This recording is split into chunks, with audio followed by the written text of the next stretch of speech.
वाल्मीकि समाज के नेताओं को, वाल्मीकि समाज के लोगों को टारगेट करके गिरफ्तार किया जा रहा है। वाल्मीकि चौपाल के प्रधान उदय गिल जी को मंदिर मार्ग थाने में गिरफ्तार कर लिया गया। हरीश जी को साउथ एवेन्यू के थाने में गिरफ्तार कर लिया गया।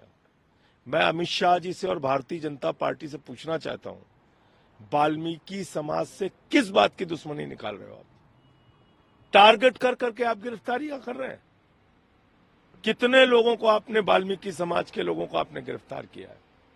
और इस अपमान और इस गुंडागर्दी का बदला वाल्मीकि समाज के लोग अपने वोट की ताकत से लेंगे। मैं लोगों से अपील करता हूं, हाथ जोड़कर विनती करता हूं, अपने अपने घरों से निकले वाल्मीकि समाज के लोग।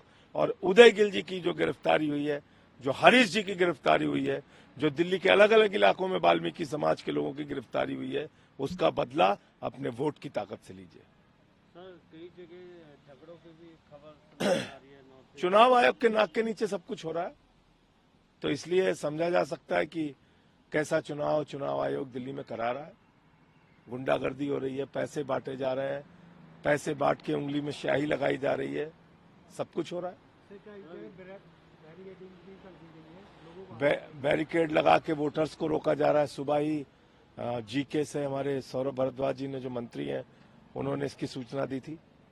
तो बहुत सारी जितनी गड़बड़ियां कर सकते हैं संजय सिंह तो खुद भी जमानत पे छूटे हुए अपराधी हैं। वो खुद भी कहते थे कि मुझे बिना किसी कारण के जेल भेजा गया है। तो कानून अपना काम करता है, अगर कोई नियम तोड़ेगा तो उसके साथ कार्रवाई होगी। आप पार्टी के इनके ऊपर एफआईआर दर्ज हो गई है। एक रोड शो में महिलाओं को ऊपर से ये फ्लाइंग किस दे रहे हैं। ये आम आदमी पार्टी का चरित्र है। दिनेश मोहिनिया पहले भी आपराधिक गतिविधियों में लिप्त रहे हैं। एक महिला के साथ छेड़छाड़, जो आपने कहा कि फ्लाइंग किस और इस तरह की हरकतें कर रहे हैं, ये अरविंद केजरीवाल की आम आदमी पार्टी का वो चरित्र है जिसने दिल्ली को लूटने के साथ साथ दिल्ली के चरित्र को भी एक तरह से दूषित करने का काम किया है। सौरभ भारद्वाज की चेहरे पे निराशा और हताशा साफ दिखाई देती है। पिछले 2 चुनावों में ऐसा नहीं था। आपकी गुंडागर्दी पकड़ी जा रही है, आपके शराब पकड़ी जा रही है, आपके पैसे पकड़े जा रहे हैं, आपके जाली वोट पकड़े जा रहे हैं, तो आपकी ये छटपटाहट स्वाभाविक है। दिल्ली अपना मन बना चुकी है। दिल्ली डबल इंजन की सरकार प्रधानमंत्री जी के नेतृत्व में बनाएगी। हाँ, वो धर्म युद्ध देखा रात को हमने, जब इनका सहयोगी 5 लाख लेकर रुपए घूम रहा था। दिल्ली सरकार के कर्मचारी चुनाव प्रक्रिया में लगे हुए जो इस तरह के गैर कानूनी कार्यों में दिखे हैं। तो अगर चुनावी प्रक्रिया को बाधित करना, शराब और पैसे बांटना धर्मयुद्ध है, तो ऐसा धर्मयुद्ध आतिशी आपको मुबारक हो। कि आम आदमी पार्टी चुनाव दिल्ली में बुरी तरह हार रही है।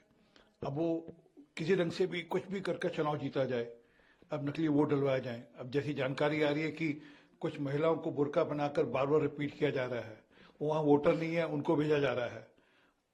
अपेक्षा करता हूं इलेक्शन कमीशन की जांच कराएंगे और जांच कराकर जो लोग भी इसमें फेक वोटिंग डालें उनके खिलाफ कार्रवाई होगी।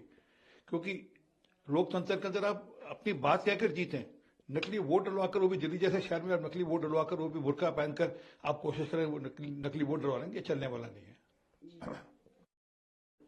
सर, दिल्ली में अभी जितना वोट टर्नआउट हुआ है और जिस तरह से देश में चुनाव का माहौल बना हुआ है, क्या लगता है आपको बीजेपी का क्या स्टेटस? देखिए, मेरी जानकारी के हिसाब से लोग 35% वोट टर्नआउट हुआ अभी तक। और उसमें जितने हम लोग घूमे हैं आज दिल्ली भर में, टेबल्स पर हमारे यहाँ रश है, हमारे भाजपा के टेबल्स पर रश है।